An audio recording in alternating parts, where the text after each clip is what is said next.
There's one person that always has to listen to my opinions, plus they usually leave me feeling and looking a lot better. That's my hairdresser.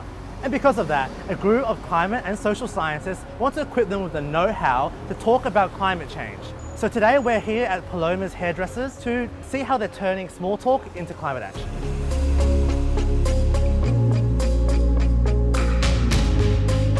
So I started my climate journey about 4 years ago.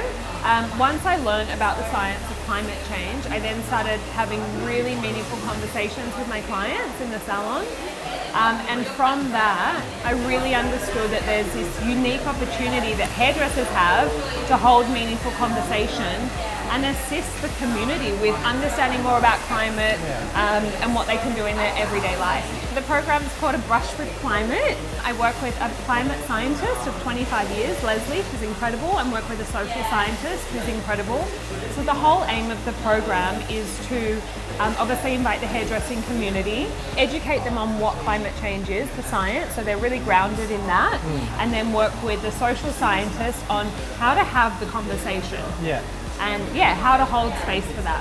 Not everyone's going to bring up climate change. How do you normally segue into these conversations? So one thing that's really easy, and I always share this in the workshops, is one of the most common things spoken about and topics in the salon is the weather. So people love stating the obvious. They're coming and they'll be like, oh my God, it's so hot, it's so cold. Obviously, we've had a really beautiful summer this summer, but the 3 before that were bushfires and crazy floods.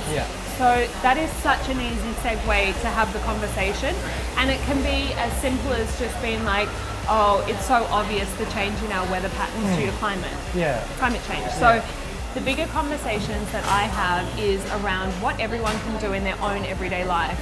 So I love talking about ethical banking, and I love talking about ethical super funds, solar panels, walking, reducing your meat intake for methane, and just talking about, I guess, the fossil fuel industry as a whole.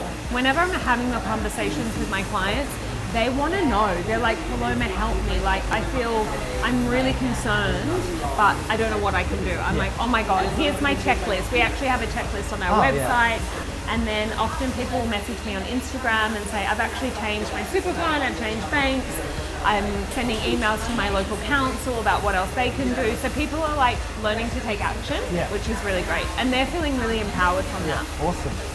What about a climate denier? Like if a customer that comes in that doesn't believe, then what do you say? So we talk about, like with the social scientists, we talk about the kind of scale of like where people are at and what they think of climate. So if you think of someone over here, they're like extremely concerned and they're invested and they're educated on climate. If you go all the way over here, we've got a climate denier. I'm not going to say anything because anything I say is not going to make a difference. What I'm really interested in is here, the concerned, but maybe not educated enough, not aware of what changes they can make. So it's really that middle group that I'm really interested in.